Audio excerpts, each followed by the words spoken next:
Bismillahirrohmanirrohim. Assalamualaikum warahmatullahi wabarakatuh. Perkenalkan, nama saya Nor Yaumi, NPM 2140403067, Lokal B Akuntansi Angkatan 2021. Materi yang saya punya adalah Islam dan globalisasi. Masalah yang saya angkat adalah menurunnya semangat kegotong royongan, kepedulian, dan solidaritas. Sifat individualisme muncul karena masyarakat Indonesia semakin tidak memfilter hal-hal yang masuk ke Indonesia, seperti masuknya budaya kebarat-baratan yang membuat masyarakat Indonesia merubah pola hidup, pola pikir, bahkan perilaku sehari-hari mereka. Orang yang tidak menyaring budaya yang masuk ke Indonesia bisa jadi mereka merubah sikap dan semakin bersikap acuh tak acuh terhadap orang lain. Mereka semakin menutup mata tentang apa yang terjadi di sekitar mereka, padahal mereka seharusnya menyadari bahwa hakikatnya manusia adalah makhluk sosial yang tidak bisa hidup tanpa orang lain. Tetapi setelah budaya-budaya asing itu masuk ke Indonesia, selayaknya masyarakat Indonesia tidak menghilangkan jati diri Indonesia sebagai masyarakat yang ramah dan berjiwa gotong royong.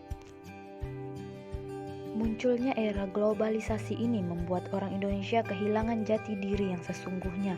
Hal itu sering terjadi di kota-kota besar yang mayoritas penduduknya sudah tidak peduli dengan keadaan di sekitarnya. Misalnya dengan adanya gadget atau handphone yang dapat menutup manusia. Bahkan semua orang lebih mementingkan HP-nya ketimbang dengan adanya kesusahan di sekitar mereka. Contoh kecilnya adalah orang kota lebih cenderung cuek, tidak peduli satu sama lain. Tetapi jika kita berkunjung di desa yang belum terpengaruh oleh globalisasi, kita bisa merasakan sikap ramah tamahnya dan sikap gotong royongnya. Memang di desa lebih cenderung lambat menerima perubahan arus globalisasi, tetapi mereka masih memiliki sifat dan karakter asli masyarakat Indonesia. Di desa kita masih menemukan orang nikahan dibantu oleh tetangga, membuat rumah dikerjakan bersama-sama satu desa, bahkan membangun jembatan pun mereka mampu mengerjakan sendiri secara gotong royong. Memudarnya semangat gotong royong, solidaritas, kepedulian, dan kesetiakawanan sosial merupakan salah satu ancaman bagi bangsa di bidang sosial budaya. Sikap saling peduli dan tolong-menolong menjadi salah satu ciri khas dalam budaya Islam. Hal ini lantaran Allah secara langsung mengamanatkannya dalam dalil Al-Quran kepada seluruh umat manusia. Misalnya dalam surah Al-Maidah ayat 2 yang artinya, "Dan tolong menolonglah kamu dalam kebaikan dan ketakwaan, dan janganlah tolong menolong dalam berbuat dosa dan pelanggaran, dan bertakwalah kamu kepada Allah, sesungguhnya siksa Allah sangat berat." Tak ayal, perintah tolong menolong dalam agama ini kerap dipresentasikan dalam aksi kepedulian. Sudah sepatutnya manusia bersyukur karena Allah SWT dapat memberikan kesempatan kepadanya untuk memberikan bantuan kepada orang lain, bukan justru meminta kepada orang lain untuk bersyukur dan berterima kasih kepada kita. Membantu dalam kebaikan, seberapapun besar dan kecil nilainya, akan terasa ringan apabila dilakukan dengan tulus dan ikhlas, dengan menyadari bahwa apa yang kita miliki hanyalah titipan Allah semata.